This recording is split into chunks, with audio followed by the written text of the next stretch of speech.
sungguh indah itu surau. Dengan bismillah pembuka acara, pertanda acara akan dimulai. Assalamualaikum warahmatullahi wabarakatuh.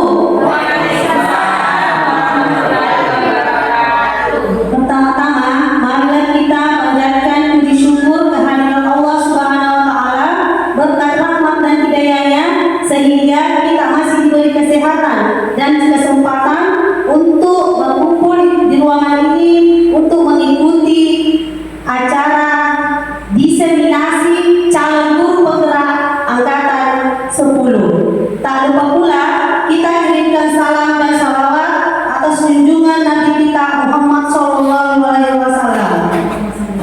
Acara selanjutnya sambutan oleh Bapak Kepala UPT SD Negeri 295 Pindrang. Kepada Bapak dipersilakan. Bismillahirrahmanirrahim. Assalamualaikum warahmatullahi wabarakatuh. Pertama-tama mari kita bersama-sama menyanyikan puji syukur kepada Allah Subhanahu wa taala karena pada pagi hari ini kita masih diberikan kesehatan dan kekuatan sehingga kita dapat berkumpul di tempat ini dalam rangka mengikuti salah satu acara yang merupakan kewajiban yang harus dilaksanakan oleh calon guru penggerak angkatan ke-10, yaitu pelaksanaan diseminasi sesuai dengan apa yang terdapat dalam guru. Dalam acara ini, diseminasi itu harus kita pahami dulu apa maksud daripada diseminasi. Diseminasi itu adalah salah satu proses penyebaran ide, gagasan yang dilontarkan oleh calon guru penggerak. Yang diharapkan ini, yang dia pilih adalah mengenai diseminasi budaya positif di sekolah. Jadi calon guru penggerak angkatan ke-10 ini dia akan memaparkan, mengungkapkan ide dan gagasan tentang bagaimana merubah, membudayakan budaya positif di sekolah.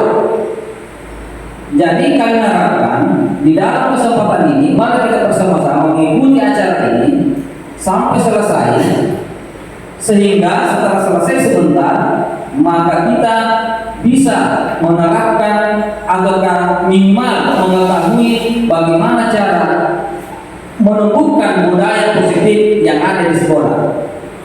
Dan terlebih pula kita meminta salawat dan kepada baginda kita Nabi Muhammad SAW, Nabi yang menjadi panutan suri teladan bagi kita semua.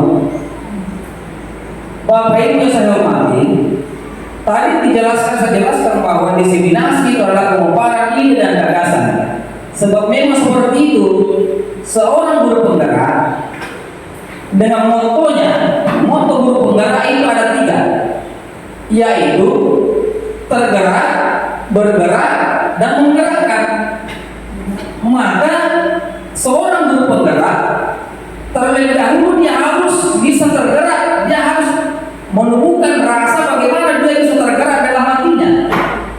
Setelah guru penggerak itu tergerak, dia melakukan inovasi ide-ide gagasan, maka dia bergerak untuk mengungkapkan, melaksanakan ide dan gagasan yang dia sudah rencanakan.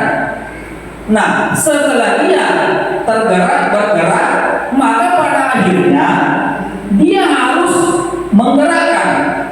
Jadi tergerak, bergerak dan menggerakkan. Artinya apa? Setelah selesai dia tergerak dan bergerak, maka dia harus menggerakkan kita semua.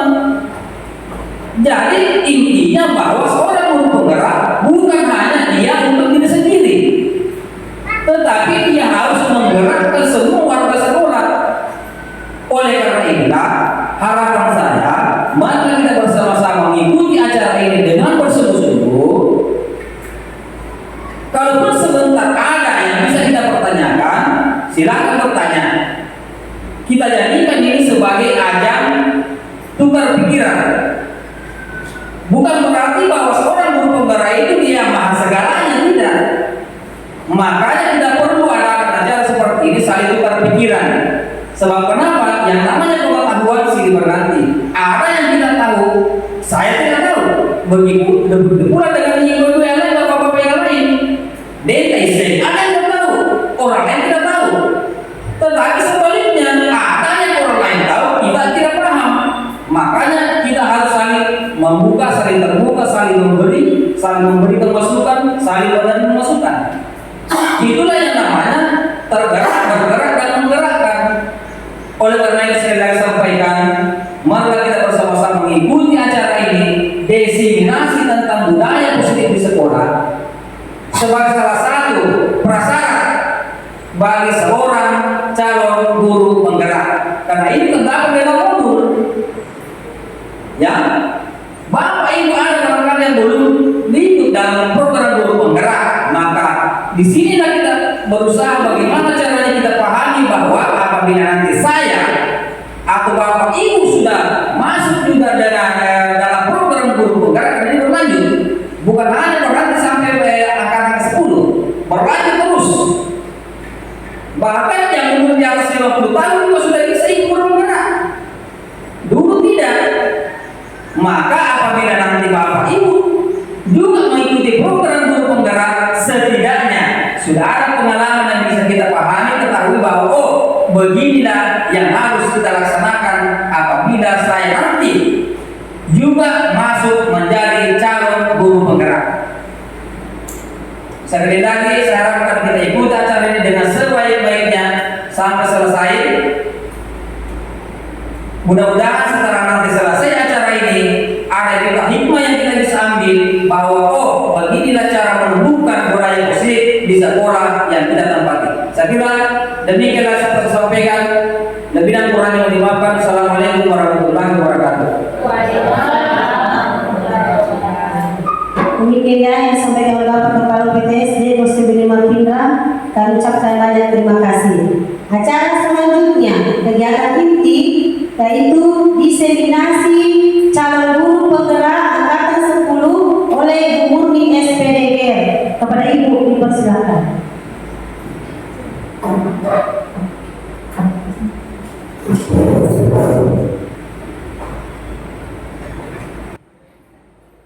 Ya, terima kasih atas kesempatan yang diberikan. Assalamualaikum warahmatullahi wabarakatuh. Yang terhormat Bapak Kepala Sekolah serta rekan-rekan guru yang saya hormati pula. Syukur alhamdulillah kita panjatkan kehadirat Allah karena masih memberi kita kesempatan dan kesehatan untuk dapat berkumpul di tempat ini.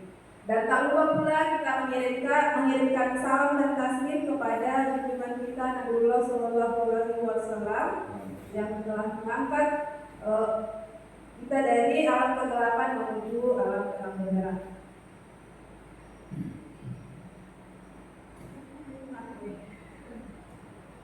Ya baik Bapak Ibu guru, saya berdiri di depan Bapak Ibu guru di sini bukan berarti bahwa sayalah yang paling hebat di antara Bapak Ibu guru. Tetapi saya berdiri di depan Bapak Ibu guru karena ini merupakan tugas calon guru penggerak, yaitu diseminasi budaya positif di sekolah kepada Bapak Ibu guru. Jadi di sini saya akan memberikan pemahaman yang saya dapatkan setelah mempelajari modul 1.2 budaya positif selama kurang lebih 2 minggu. Untuk mempersingkat waktu, saya akan memulai diseminasi ini, dan sebelum memberikan materi, bagaimana kalau Bapak Ibu guru berdiri terlebih dahulu. Kita akan melakukan ice breaking.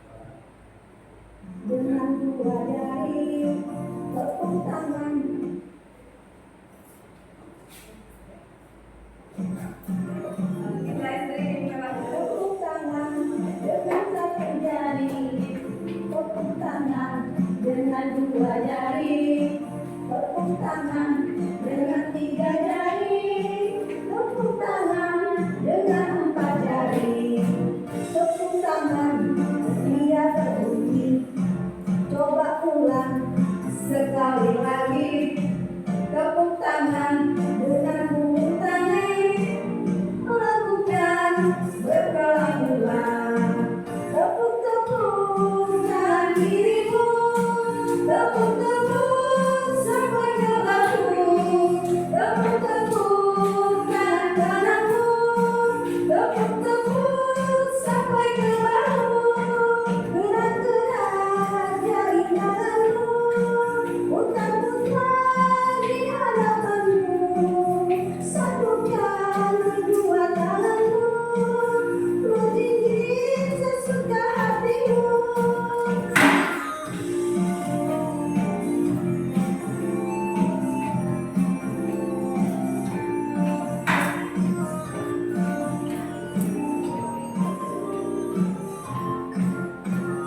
Dan sekali lagi ya Bapak Ibu, tepuk tangan dengan 1 jari, tepuk tangan dengan 2 jari, tepuk tangan dengan 3 jari, tepuk tangan dengan 4 jari, tepuk tangan tidak berbunyi.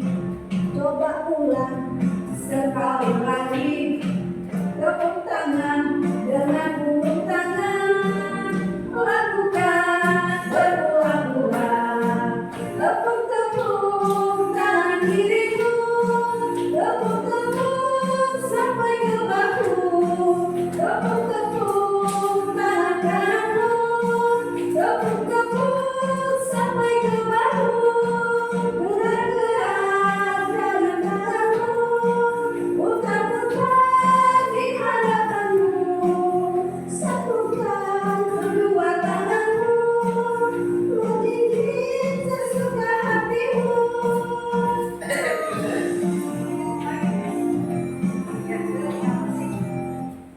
Ya, itu tadi speakingnya. Bagaimana Bapak Ibu Guru? Apa sudah semangat kembali?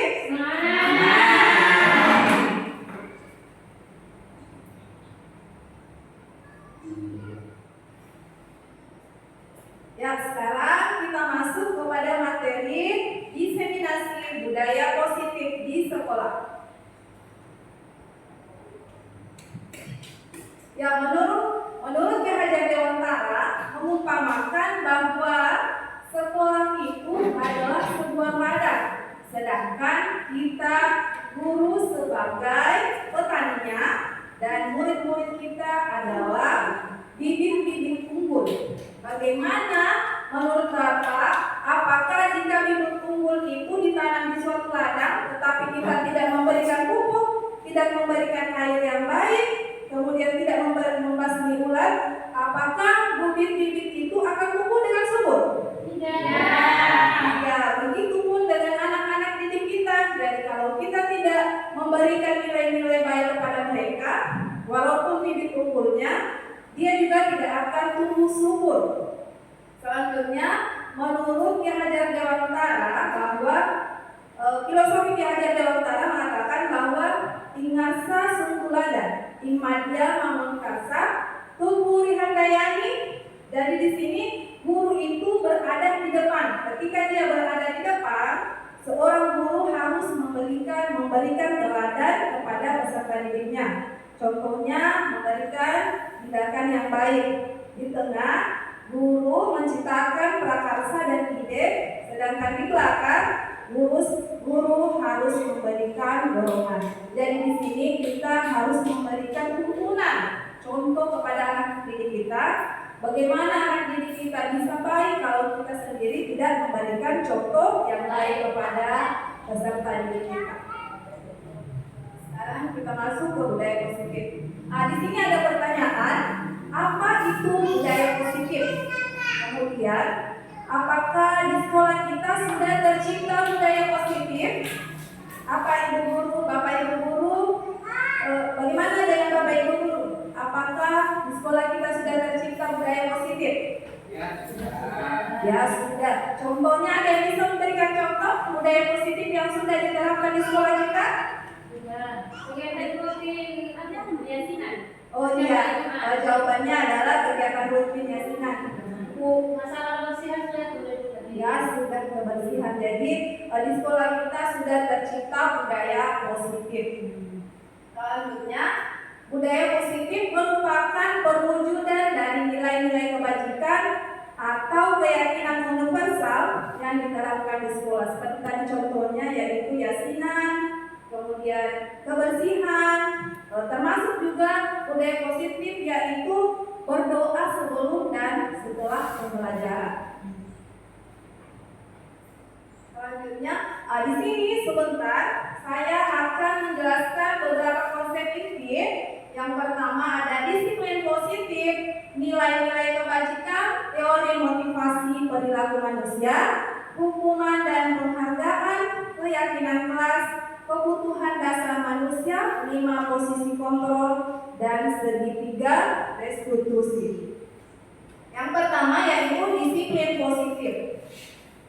Ada pertanyaan lagi, ketika mendengar kata disiplin, apa yang terbayang di benak Bapak Ibu guru? Apa yang terlintas di pikiran Bapak Ibu guru? Coba, kalau kita dengar kata disiplin, apa yang ada di pikiran kita? Ada yang bisa menjawab? Ya, Ibu? Kalau kata disiplin yang saya pikirkan adalah masalah kerajinan datang di sekolah. Disiplin harus jam yang sudah ditentukan di sekolah harus tepat waktu. Pertama sudah ditentukan sama ibu guru bahwa kita harus datang jam sekian. Ini adalah salah satu disiplin buat saya pikirkan. Jadi disiplin itu tepat waktu. Masih ada yang lain?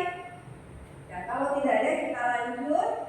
Ternyata disiplin positif itu berasal dari kata Latin, yaitu disiplina, yang berarti belajar. Tadi sudah kebanyakan orang menghubungkan kata disiplin dengan kata tertib, teratur, patuh pada peraturan. Kemudian kata disiplin juga sering dihubungkan dengan hukuman. Ya, biasa kalau kita memberikan kedisiplinan, kemudian anak-anak tidak menuruti apa yang kita terapkan, biasa kita bertindak memberikan hukuman.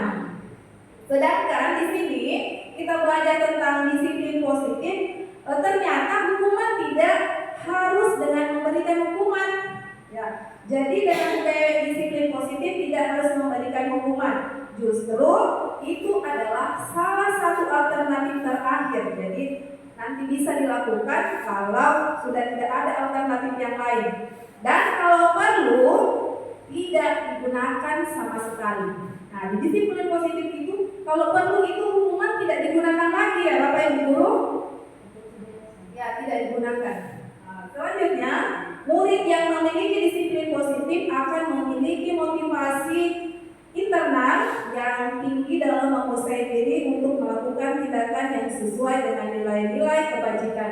Jadi diharapkan setelah anak didik kita itu menanamkan disiplin positif pada dirinya, diharapkan ada motivasi dari dalam dirinya sendiri karena dia yakin bahwa nilai-nilai kebajikan itu harus dia lakukan karena sudah ada dari dalam dirinya, bukan karena ada tadi seperti ada peraturan, ada hukuman kalau tidak dilakukan. Tapi setelah nanti anak-anak kita sudah menerapkan disiplin positif pada dirinya, insya Allah akan ada motivasi dari dalam dirinya untuk melakukan disiplin.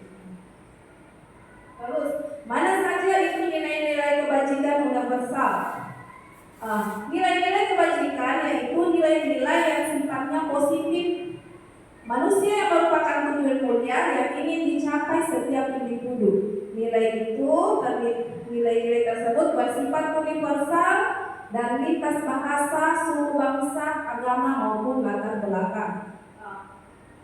Dengan mengaitkan nilai-nilai kebajikan yang diyakini seseorang, maka motivasi intrinsik akan terbangun. Tadi dikatakan kalau dia sudah meyakini, maka ada dari dalam dirinya motivasi dari dalam dirinya sendiri tanpa harus kita yang mengatur seperti itu.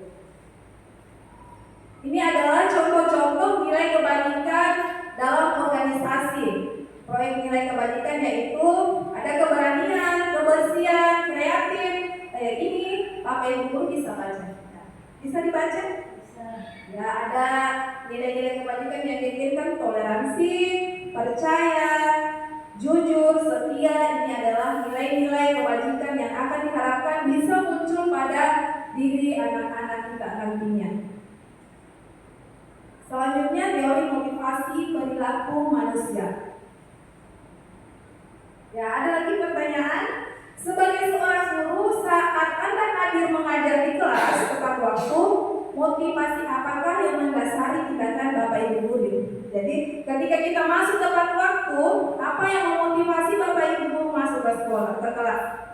Jadi ada motivasi ya, sehingga kita masuk. Apakah Bapak Ibu datang tepat waktu karena tidak ingin ditegur oleh Bapak Kepala Sekolah? Apakah Bapak ingin datang tepat waktu karena ingin dipuji oleh kepala atasan dan mendapat penghargaan? Ataukah Bapak Ibu guru datang tepat waktu karena menghargai waktu, menghargai diri sebagai teladan bagi murid-murid Bapak Ibu guru? Bapak percaya bahwa jika kita menjadi teladan, kita akan jadi contoh. Jadi di sini jawabannya ada pada Bapak Ibu guru sendiri. Saya masuk tepat waktu karena saya mau ditegurkan, takut ditegurkan, atau saya mau dapat pujian kah? Atau karena saya menghargai diri saya, karena saya ingin menjadi contoh untuk anak-anak saya. Jadi untuk jawabannya ada pada diri Bapak Ibu guru. Ya, ini ada teori motivasi menurut Jen Gossen. Ternyata ada 3 motivasi. Yang tadi pertama, contohnya menghindari hukuman. Ternyata itu adalah merupakan motivasi eksternal, motivasi dari luar. Saya takut dihukum. Jadi itu yang pertama motivasinya. Saya melakukan ini karena saya takut dihukum. Ternyata takut dihukum itu masuk pada motivasi eksternal. Yang kedua, ada yang dikatakan dengan motivasi eksternal tetapi mengharapkan imbalan. Saya mau masuk tepat waktu karena saya mau mendapatkan pujian kah, mendapatkan penghargaan kah. Begitu pula dengan anak didik kita. Dia melakukan hal yang baik karena tadi bisa saja karena takut dihukum atau mau mendapatkan pujian. Dan yang terakhir adalah motivasi internal. Nah, motivasi internal ini bertujuan untuk menciptakan disiplin positif. Contohnya yang mana? Yang tadi menghargai diri dan ingin menjadi teladan. Saya akan menjadi orang yang seperti apa? Kalau saya melakukan ini, saya mau menjadi orang yang seperti apa? Saya menjadi orang baik kan? Jadi ketika motivasi itu sudah muncul dari dalam diri peserta didik kita, diharapkan tujuan disiplin positif sudah tercapai. Kemudian di sini ada hukuman, konsekuensi, dan restitusi. Ternyata hukuman itu masuk pada identitas gagal. Masuk pada identitas gagal. Di sini di identitas gagal, suatu yang menyakitkan harus terjadi. Jadi kalau kita memberikan hukuman pada anak kita, anak didik kita biasanya memberikan, dia akan merasa sakit. Ya, biasanya dipukulkan, dicubitkan, itu termasuk ke dalam hukuman. Jadi suatu yang menyakitkan harus terjadi. Selanjutnya, peserta didik akan merasa tidak nyaman untuk dalam jangka waktu panjang. Jadi ketika kita mencubit anak didik kita sekarang, ternyata cubitan itu akan berdampak panjang kepada anak didik kita. Dia akan mengingat. Apa Ibu guru pernah masih mengingat kejadian-kejadian seperti itu yang masih terbawa sampai sekarang? Pernah? Ya, begitu pun dengan anak didik kita. Jadi ketika kita memberikan hukuman, ternyata akan berdampak panjang setelah hukuman masih diingat. Ternyata guru saya pernah ada guru saya mencubit saya kah? Memukul saya, ternyata dikatakan identitas gagal karena dampaknya panjang, jangka waktu panjang. Kemudian di sini korban mendapatkan keadilan, murid atau anak akan tersakiti tadi, dipukulkan, dicubit berarti akan merasa sakit.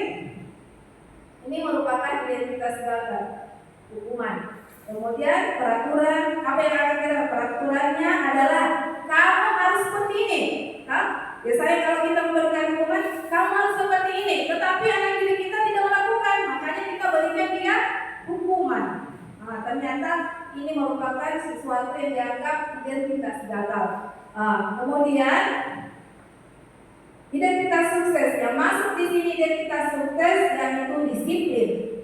Yang pertama, konsekuensi. Sesuatu harus terjadi. Yang seperti apa itu konsekuensi? Konsekuensi itu ketika kita membuat keyakinan keras nanti, ketika dia melanggar, dia sendiri yang membuat, dia sendiri yang tahu apa yang mereka lakukan. Itu yang termasuk ke dalam konsekuensi. Tapi bukan kita yang memberikan, saya harus culik kamu. Nah, seperti itu. Tapi di konsekuensi dia sendiri yang menyelesaikan masalahnya. Korban bisa diabaikan, murid anak dibuat tidak nyaman. Kemudian kata-kata yang biasa kita gunakan, apa peraturannya? Kemudian mampukah kamu melakukannya? Terima kasih. Murid akan menghormati peraturan ketika kita menerapkan konsekuensi. Selanjutnya ada yang dikatakan dengan restitusi. Restitusi nanti akan kita jelaskan di belakang. Ternyata dengan restitusi merupakan pilihan yang baik untuk identitas sukses, menguatkan untuk murid anak dalam jangka waktu panjang. Jadi restitusi ini dianggap baik karena dampaknya juga panjang dan anak-anak tidak merasa tersakiti. Kemudian murid belajar tanggung jawab untuk memperbaiki perilakunya, fokus pada pemecahan masalah. Jadi nanti di sini kita mengajak anak didik kita untuk menyelesaikan masalahnya.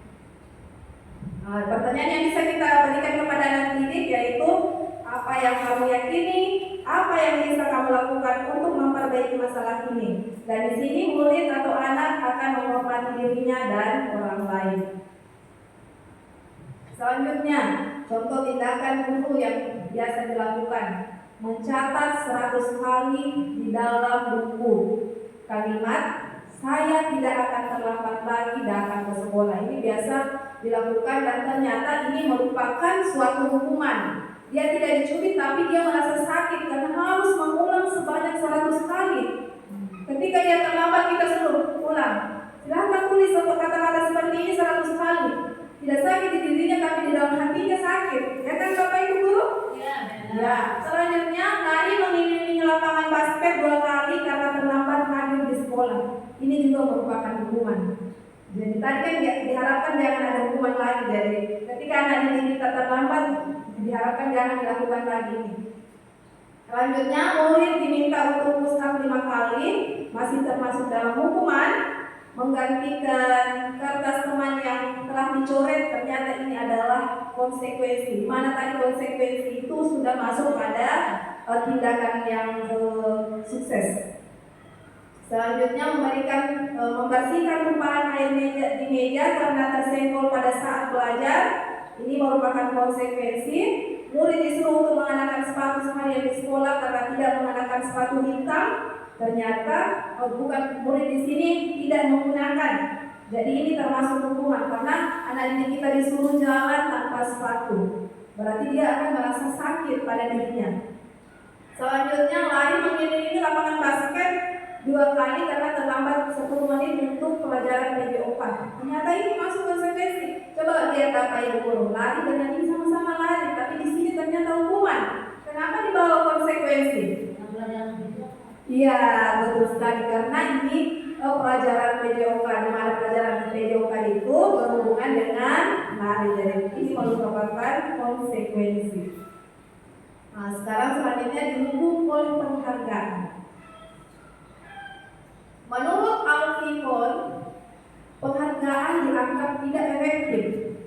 Saya sendiri pernah melakukan ini, penghargaan kepada anak didik saya. Suatu penghargaan adalah suatu benda atau peristiwa yang diinginkan yang dibuat dengan syarat. Hanya jika akan melakukan ini, anak akan mendapatkan penghargaan yang diinginkan. Contohnya, saya pernah, karena saya lihat anak-anak tidak menghafal perkalian. Saya supaya mereka mau, saya kasihkan penghargaan. Siapa yang bisa hafal sampai begini, saya kasih ini. Saya kasih aman. Ternyata itu merupakan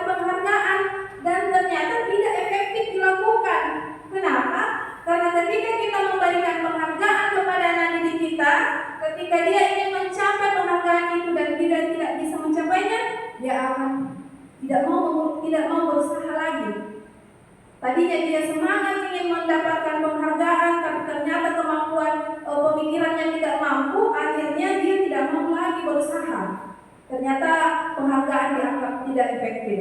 Kemudian yang bisa mencapai penghargaan itu selalu mau dikasihkan penghargaan. Dan ketika kita tidak berikan penghargaan, tidak ada lagi motivasi dalam dirinya. Sehingga dianggap tidak efektif karena seperti itu tadi.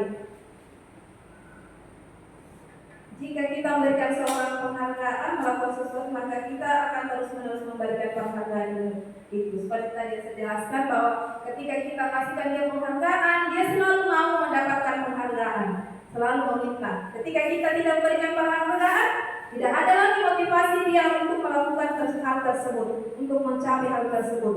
Begitu juga yang tidak bisa mendapat penghargaan, dia tidak akan berusaha lagi karena dalam dirinya saya tidak bisa. Seperti itu. Selanjutnya, ternyata penghargaan merusak hubungan. Ketika seseorang diberi penghargaan atau diberikan pujian, ternyata pujian juga merupakan penghargaan. Dipuji di depan orang banyak, maka yang lain akan merasa iri dan sebagian dari mereka akan tidak menyukai orang yang diberikan penghargaan tersebut. Ternyata kalau kita berikan pujian hanya satu anak, kemudian anak-anak yang lain akan merasa iri kepada teman-temannya yang diberikan penghargaan. Apa Bapak Ibu pernah memberikan penghargaan? Contohnya itu memberikan peringkat. Biasanya kalau kita sebelum kurikulum merdeka itu diberikan peringkat 1, 2, 3, sehingga teman yang lain kadang iri sama yang dapat penghargaan. Mungkin karena itu sehingga di kurikulum merdeka itu tidak ada lagi peringkat, karena itu yang dihindari, tidak ada lagi penghargaan. Kemudian penghargaan menciptakan persaingan dalam kelas dan persaingan menciptakan kecemasan. Ternyata ada rasa cemas sama anak-anak ketika ada persaingan. Takut karena kalah ranking nanti itu. Cemas, anak-anak cemas kan? Ketika seperti itu dia sudah berusaha tapi tidak bisa mengalahkan, pasti dia merasa cemas. Kemudian mereka yang percaya bahwa mereka tidak memiliki kesempatan untuk mendapatkan penghargaan akan berhenti mencoba. Ini yang tadi saya bilang, ketika dia merasa tidak mampu, dia tidak mau berusaha lagi karena dia menganggap bahwa dia tidak bisa mendapatkan penghargaan tersebut. Nah, sekarang keyakinan kelas. Kenapa keyakinan kelas? Karena dari peraturan kelas tadi kita ubah menjadi keyakinan kelas. Dengan keyakinan kelas akan menciptakan lingkungan yang positif. Setelah lingkungan positif tercipta, diharapkan dapat menciptakan budaya positif pula. Pertanyaan, mengapa keyakinan kelas? Kenapa tidak peraturan kelas saja? Kenapa? Coba kita lihat. Kemudian ada lagi. Mengapa kita memiliki peraturan tentang penggunaan helm saat mengendara? Kenapa coba kita harus menggunakan helm? Untuk apa? Ya, jawabannya untuk keamanan diri sendiri. Ya, untuk keamanan. Kemudian mengapa ada peraturan dilarang merokok di sekolah? Untuk apa? Coba. Untuk kesehatan. Iya, untuk kesehatan. Ada untuk keamanan dan untuk kesehatan. Ternyata dengan keyakinan kelas itu, nilai-nilai dari keyakinan kelas yaitu keselamatan dan kesehatan. Itulah yang kita sebut dengan keyakinan. Makanya tadi bukan peraturan, karena dengan nilai keyakinan itu adalah selamat dan kesehatan. Keyakinan yaitu nilai-nilai kebajikan universal yang disepakati secara tersirat dan tersurat. Jadi bisa dengan kata-kata dan bisa dituliskan. Lepas dari latar belakang, suku, negara, bangsa maupun agama. Murid-murid pun demikian. Mereka perlu mendengarkan dan memahami arti sesungguhnya tentang peraturan-peraturan yang diberikan, apa nilai-nilai kebajikan di balik peraturan tersebut. Jadi ketika ada keyakinan kelas, kita memberikan pemahaman kepada anak didik kita bahwa nilai-nilai kebajikan yang akan kita ciptakan dengan keyakinan kelas. Keyakinan kelas. Setiap tindakan atau perilaku yang dilakukan di dalam kelas dapat menentukan terciptanya sebuah lingkungan positif. Jadi di sini diharapkan ada keyakinan kelas agar bisa menciptakan budaya positif di dalam kelas atau di sekolah kita. Dalam mewujudkan perilaku warga sekolah yang memiliki budaya positif, hal pertama yang perlu diciptakan dan disepakati adalah membuat keyakinan kelas. Jadi untuk membuat sebuah budaya positif, jadi dimulai dari dalam kelas. Jadi diharapkan kita dapat membuat keyakinan kelas bersama anak didik kita. Dengan keyakinan kelas tadi diharapkan dapat menciptakan nilai-nilai kebajikan yang telah disepakati bersama peserta didik kita. Jadi awalnya dari di dalam kelas membuat keyakinan bersama murid-murid kita, tapi sebelum memberikan keyakinan kita berikan dulu pemahaman nilai-nilai kebajikan apa yang ingin kita capai.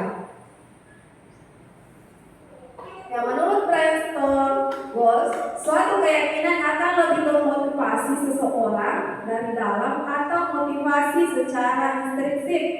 Seseorang akan lebih tergerak dan bersemangat untuk menjalankan keyakinan daripada hanya sekedar mengikuti. Jadi diberikan dulu keyakinan. Kalau dia sudah yakin, akan ada dari dalam dirinya untuk melakukan hal-hal yang positif.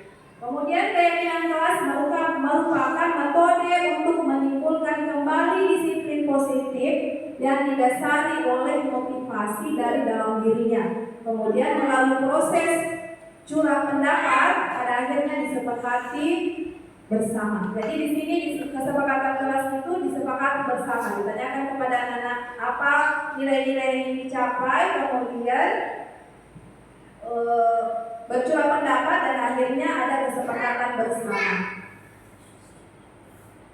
Selanjutnya perbedaan keyakinan dan peraturan.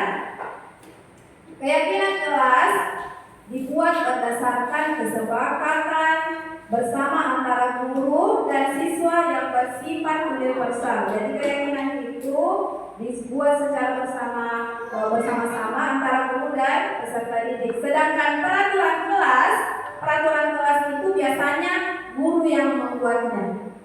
Ya, biasanya kalau peraturan kita yang membuat sendiri. Tetapi di keyakinan kelas itu ada kesepakatan antara peserta didik dengan guru. Jadi itu dibuat secara bersama. Kebutuhan dasar manusia. Kita juga harus tahu ada beberapa kebutuhan dasar manusia.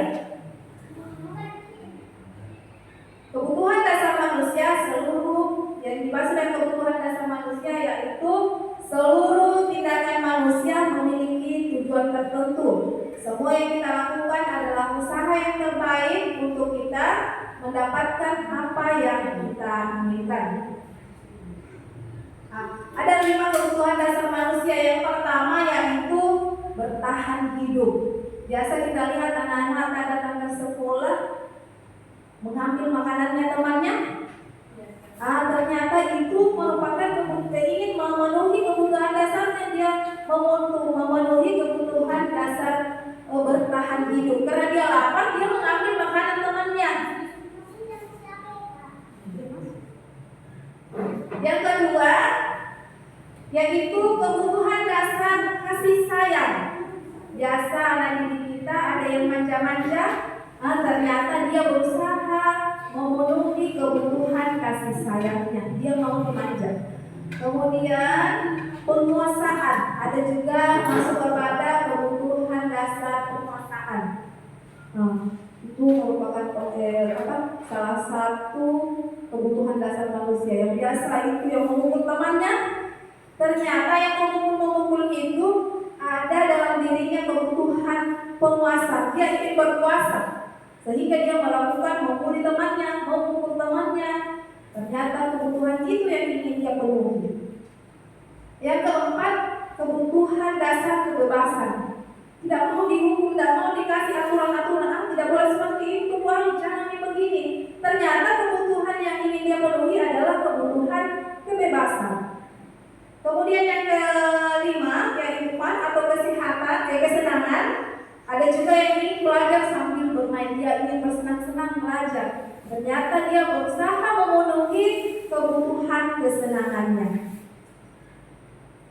Ya, yang pertama kebutuhan untuk bertahan hidup tadi yang bersifat fisiologis untuk bertahan hidup, misalnya tadi kesehatannya, rumahnya, makanan, contohnya tadi mengambil makanan temannya karena ingin memenuhi kebutuhan bertahan hidupnya.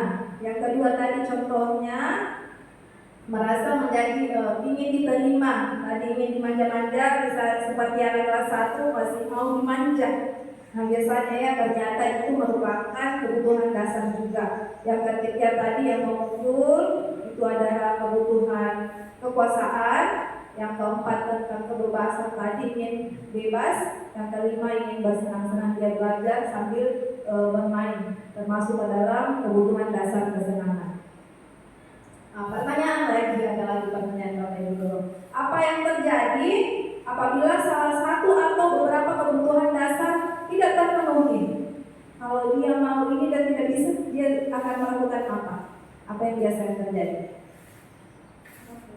Ya, biasa ngambek, memberontak, ya, biasa mengambek, marah, kan? Kalau kebutuhannya tidak terpenuhi, dia minta makanan tapi tidak dikasih, dia akan marah-marah.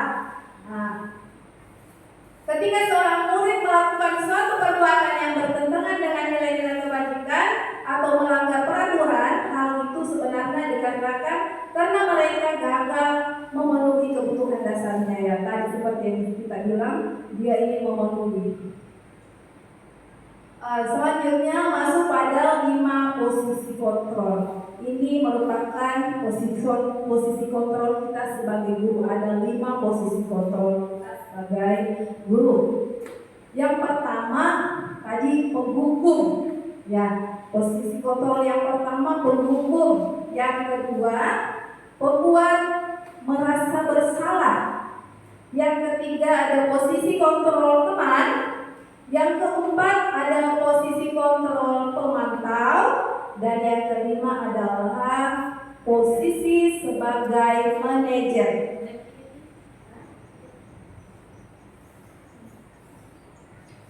Yang seperti apa posisi penghukum?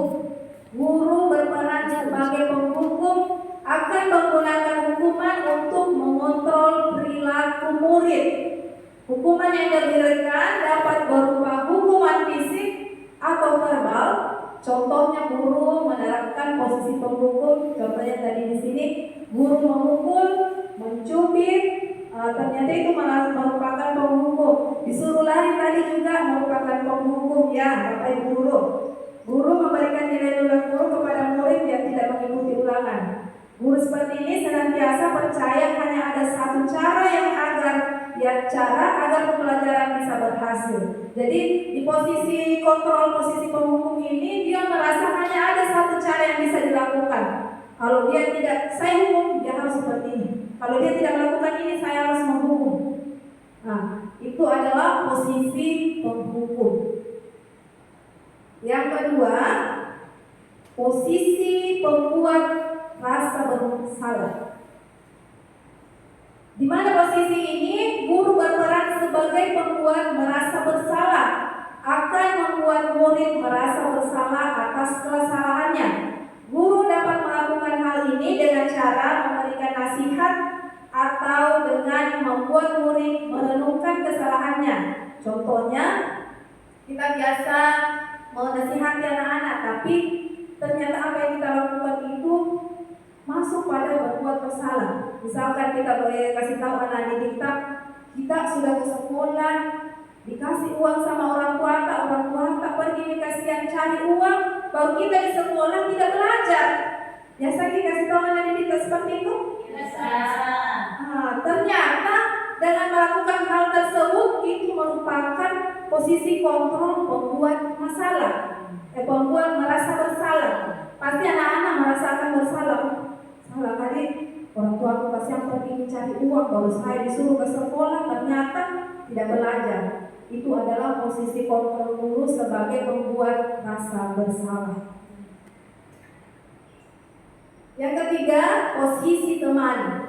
Guru yang berperan sebagai teman akan memperlakukan murid seperti teman sebayanya. Guru yang berusaha untuk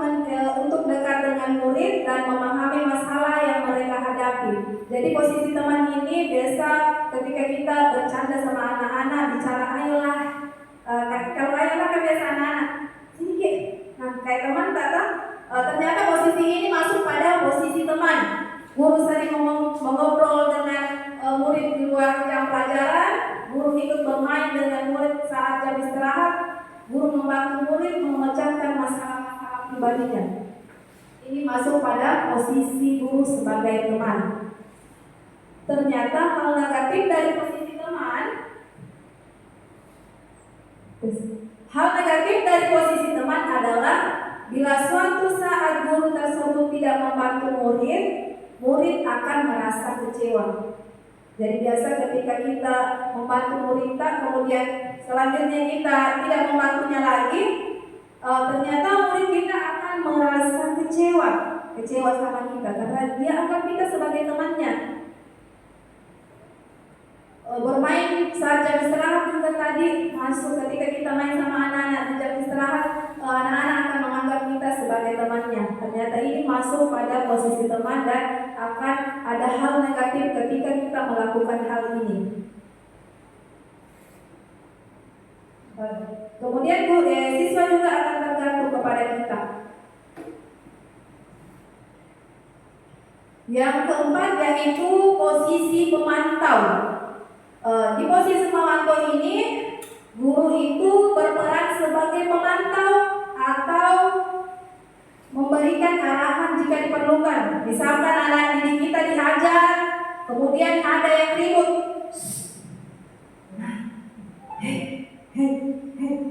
Ternyata itu adalah masuk pada posisi pemantau. Dan ini juga tidak diharapkan Bapak Ibu guru ya. Kenapa? Karena guru akan berusaha untuk memastikan bahwa murid mengikuti aturan dan norma yang berlaku di sekolah. Sebagai contoh, kita keliling saat pembelajaran. Ketika ada anak-anak yang melakukan kegiatan-kegiatan lain, biasa kita tegur, dicolek-colek, ditegur lagi, atau biasa dengan mata saja. Nah, ternyata dengan melirik-melirik begini, itu adalah posisi pemantau.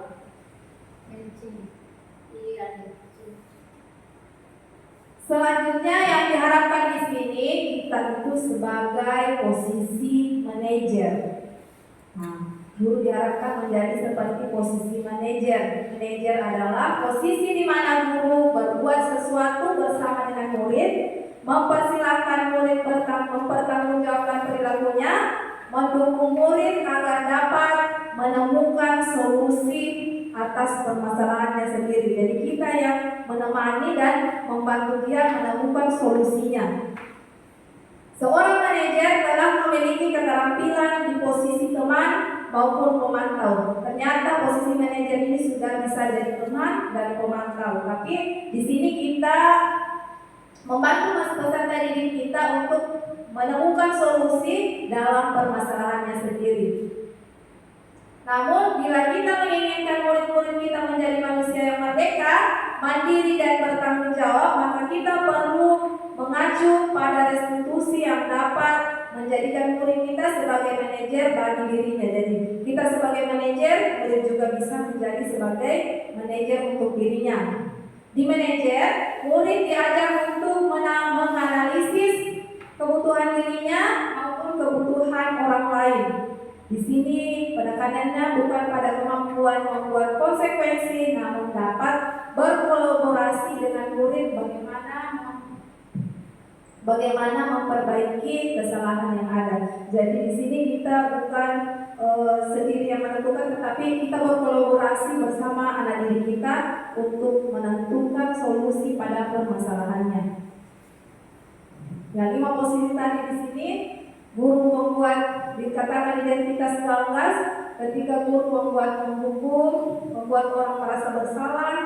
Ternyata yang bagus di sini posisinya adalah posisi teman, pemantau, dan manajer. Kontrol dari luar, dan kalau sudah kita memiliki posisi manajer, ini sudah dapat mengontrol dari dalam dirinya. Dia akan menghargai dirinya. Apa yang biasa dikatakan ketika kita menghukum, kalau kamu tidak melakukan ini, awas ya. Nah, ternyata itu adalah posisi penghukum yang biasa dikatakan orang yang menghukum. Kalau kau tidak lakukan seperti ini, nanti saya hukum, atau awas nanti ya, ternyata itu adalah posisi kata-kata yang biasa diucapkan oleh posisi penghukum, guru posisi penghukum. Kemudian kalau pembuat masalah tadi, kata-kata yang biasa diucapkan, kamu seharusnya sudah tahu ibumu lelah sekali, ibumu stres, seperti itu biasa diucapkan. Ternyata anak-anak akan merasa bersalah. Kalau posisi teman, ayolah, biasa, ayolah sini, biasa kata-kata. Masa kamu tidak mau? Ingat tidak itu temanku. Itu biasa kata-kata yang digunakan sebagai posisi teman. Kalau pemantau, selalu ditanya apa peraturannya. Kalau ada kesan, apa peraturannya? Kalau posisi manajer, perkataan yang biasa kita ucapkan pada anak didik kita yaitu yang apa yang kita yakini. Karena tadi kan sudah diajar tentang keyakinan kelas, di sini bagus lagi pada posisi manajer ditanyakan apa yang kita yakini setelah melakukan keyakinan tadi. Apa yang bisa kau kerjakan untuk memperbaiki masalah ini? Dari kita bersama anak didik kita berusaha mencari solusi. Kita mengarahkan dia untuk mencari solusinya sendiri. Kemudian hasilnya di sini kalau penghukum dia akan memberontak kaitan dengan dunia berkualitas, murid meletakkan murid di luar dunia yang berkualitas. Murid berkata, biarkan saja nanti juga marah-marah lagi. Kalau dilakukan marah-marah lagi, dampak pada murid mengulangi kesalahan. Kalau kita memberikan hukuman dia akan mengulangi lagi. Kalau pembuat masalah, dia akan merasa dirinya yang paling rendah. Kalau pada posisi teman, dia lemah, tidak mandiri dan selalu tergantung kepada temannya. Kalau posisi memantau, menitik beratkan pada sanksi atau hadiah untuk dirinya. Kalau posisi manajer, memopulasi dirinya bagaimana cara untuk memperbaiki dirinya. Kalau kita melakukan posisi manajer ini kepada anak didik kita, ya ada tugas sedikit Bapak Ibu Guru. Saya kecewa sekali dengan kamu. Kalau pertanyaan seperti ini, siapa biasa yang mengatakan ini tadi? Posisi yang mana? Sebagai posisi apa? Pemantau kah? Penghukum kah? Manajer kah?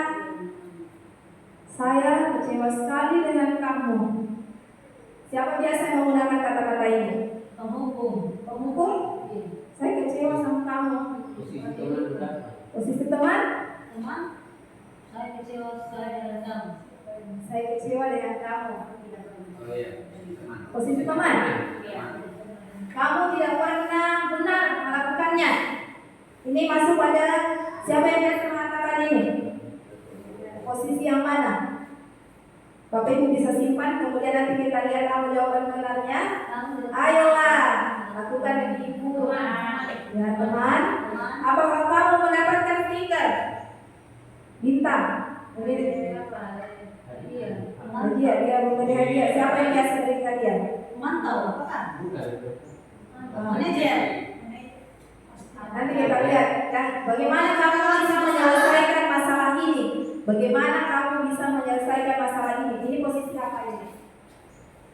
Kamu selalu yang paling terakhir. Coba kita cek apa jawaban yang tepatnya. Ternyata saya kecewa sama kamu adalah pembuat merasa bersalah. Ini yang biasa diucapkan oleh posisi pembuat merasa bersalah. Saya kecewa. Pasti anak-anak merasa bersalah ya. Kemudian kamu tidak pernah benar melakukannya. Berarti itu menghukum. Ayolah, kata-kata ayo itu tadi identik dengan teman. Kemudian beristighfar itu memantau. Bagaimana kamu bisa menyelesaikan masalah? Masuk pada posisi manajer. Kamu selalu paling terakhir, ternyata adalah penghukum. Kata-kata yang bisa diucapkan oleh posisi penghukum. Jadi ketika kita menggunakan ini, kita bisa mengenali diri kita berada di posisi mana tadi. Pertanyaan, berada di posisi kontrol mana Bapak Ibu sekarang? Apa yang kita lakukan? Kita sendiri bisa memikirkan atau mengetahui apa posisi kita. Tidak usah diucapkan untuk Bapak Ibu sendiri ya, pengawas. Ya. Buat orang yang merasa bersalah, menghukum. Ya, saya juga biasa pada posisi itu. Tetapi setelah saya Nah, ya teman, ternyata setelah tadi saya belajar di guru penggerak, ternyata posisi yang diharapkan itu adalah posisi manajer. Jadi insya Allah kedepannya saya akan berusaha membuat diri saya menjadi posisi manajer. Selanjutnya segitiga restitusi. Di sini ada segitiga restitusi yang harus kita lakukan. Yang pertama, menstabilitaskan identitas. Kedua, validasi tindakan yang salah. Ketiga, menanyakan keyakinan. Segitiga restitusi, ternyata restitusi itu Bapak Ibu pernah dengar? Ternyata restitusi adalah suatu proses menciptakan kondisi baik bagi murid untuk memperbaiki kesalahan mereka sehingga mereka bisa kembali pada kelompok mereka dengan karakter yang lebih kuat. Segitiga restitusi adalah sebuah tahapan untuk memudahkan para guru dan orang tua dalam melakukan proses untuk menyiapkan anak-anak untuk melakukan restitusi.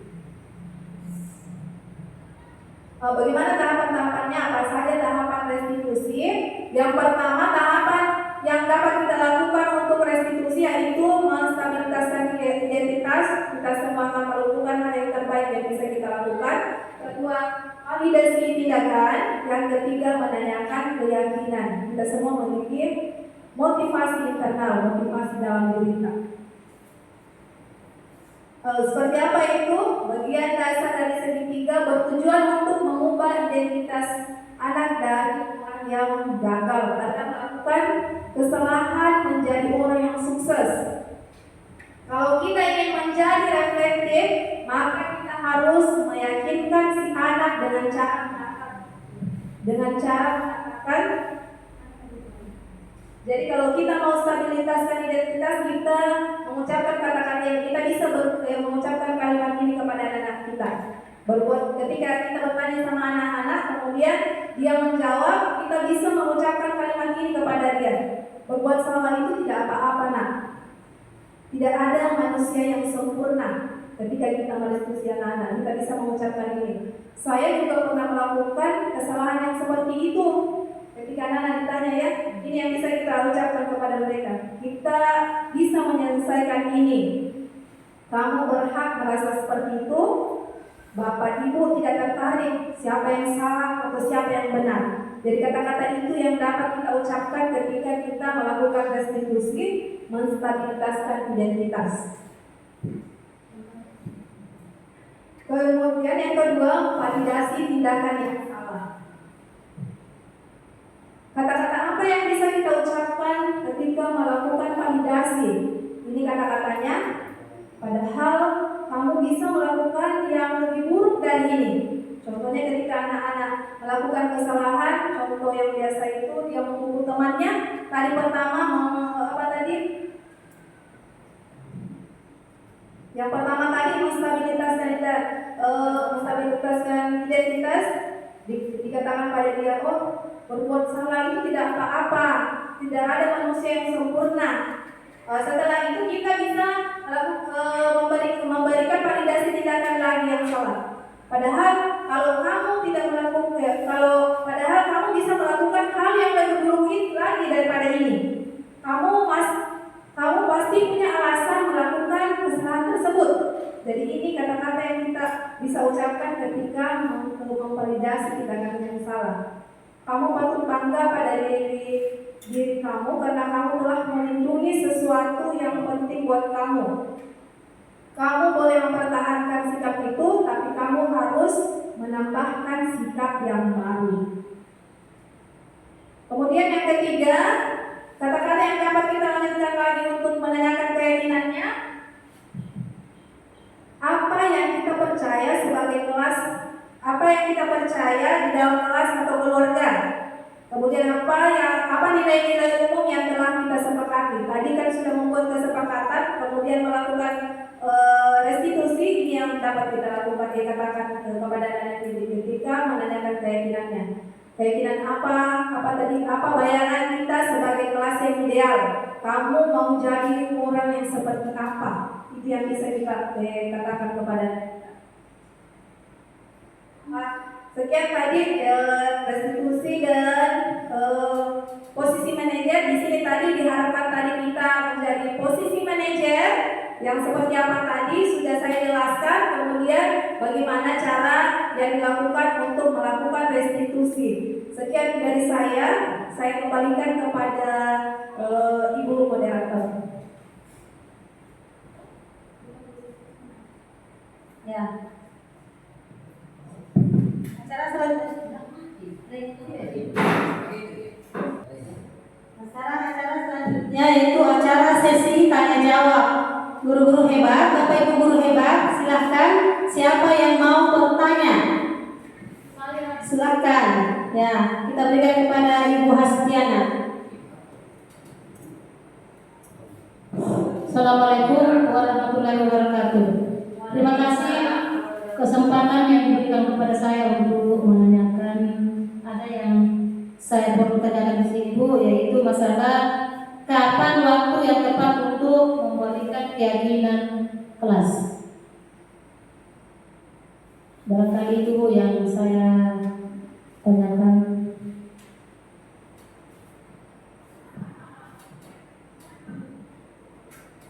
Nah, pertanyaan dari Ibu Hastiana, kapan waktu yang diperlukan memberikan keyakinan kelas, membuat keyakinan kelas?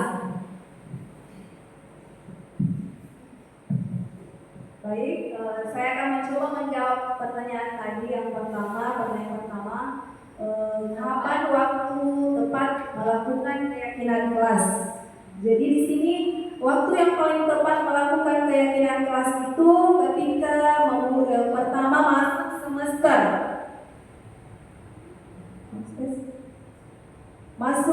Setelah libur kan di situ setelah semester anak-anak masuk belajar mulai dari awal. Disitulah kita bisa membuat keyakinan kelas bersama anak-anak didik kita dengan cara seperti apa?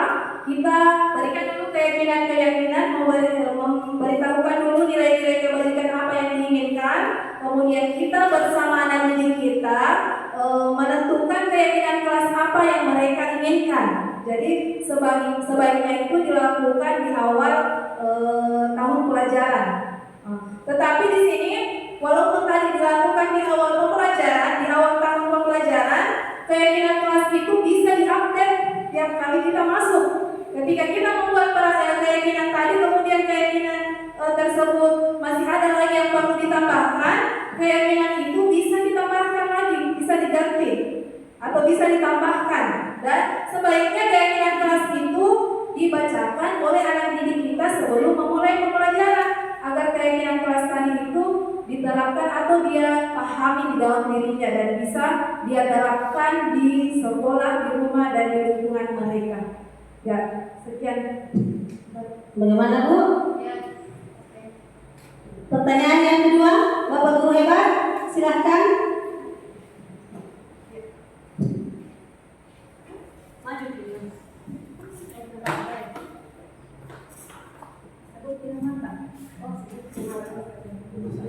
Nama saya Afriani Wijayanti. Yang saya pertanyakan, siapa saja yang bisa melaksanakan restitusi? Terima kasih.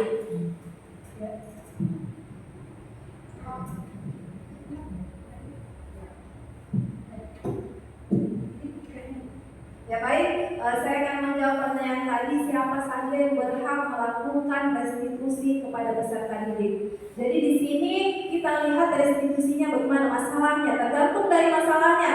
Kalau masalahnya di dalam kelas, sementara proses pembelajaran, yang berhak itu guru yang bersangkutan, apakah guru mata pelajaran atau guru wali kelasnya. Tetapi ketika anak didik kita sudah melakukan kesalahan di luar kelas atau di luar lingkungan kelas, yang dapat merestitusi itu bisa diubah oleh bapak kepala sekolah.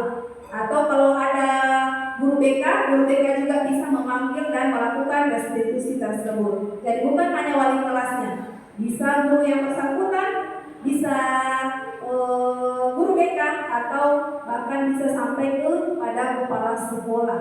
Ya, demikian. Bagaimana? Masih ada pertanyaan? Oh ya, kembali lagi. Sudah? Sudah puas?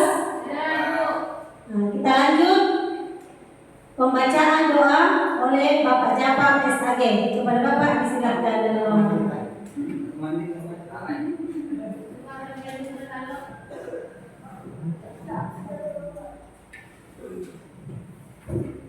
Bismillahirrahmanirrahim. Assalamualaikum warahmatullahi wabarakatuh. Alhamdulillahirabbil alamin wassalatu wassalamu ala asyrofil anbiya'i wal mursalin wa ala alihi wasahbihi ajmain. Dari mana kita berdoa dengan menundukkan kepala sejenak seraya berdoa. A'udzubillahi minasyaitonir rajim. Bismillahirrahmanirrahim. Alhamdulillahirabbil alamin hamdan syakirin hamdan na'imin. Hamdan yu'afaka bimazila ya rabbana alhamdu kama yanbaghi li jalalika wa wajhikal karim wa azim sultanik. Allahumma shalli ala sayyidina Muhammadin wa ala sayyidina Muhammad. Allahumma inna nas'aluka salamatan fid din wa afiyatan fil jasad wa ziyadatan fil ilmi wa barakatan fil rizqi wa taubatan qabla maut wa rahmatan inda maut wa maghfiratan ba'da maut. Allahumma iftah lana abwaabal khair, abwaabal nikmah, abwaabal sihah, abwaabal quwwah, abwaabal rizqi, abwaabal barakah, abwaabal salamah wal afiyah wa jannah bi rahmatika ya arhamar rahimin. Allahumma tawil umurana wa sahhi ajasana wa nawwir qulubana wa sabbit imanana wa ahsin amalana wa wasi' arzaqana wa ila khair qulubana wa nishani a'da'il muqaddirin fid din wa dunya wa akhirat Allahumma qina min kulli wala'i wa dari akhir wa syafii dunya wa akhir wa rahmatika ya arhamar rahimin. Allahumma qul lana wa walidina warhamhum kama rabbawna shaghira. Rabbana la tuzigh qulubana ba'da idh hadaytana innaka antal wahhab. Allahumma arhamna wal bala wal mabla wal bashar wal munkar was-su'u wal munkar wasyada'id wal mihana ma dhahara ma batan wal baladina hadha khassa wa minna nasqina innaka la tuhibbul kafirin. Rabbana atina fid dunya hasanah wa fil akhirati hasanah wa qina adzabannar. Walhamdulillahi rabbil alamin. Wassalamualaikum warahmatullahi wabarakatuh.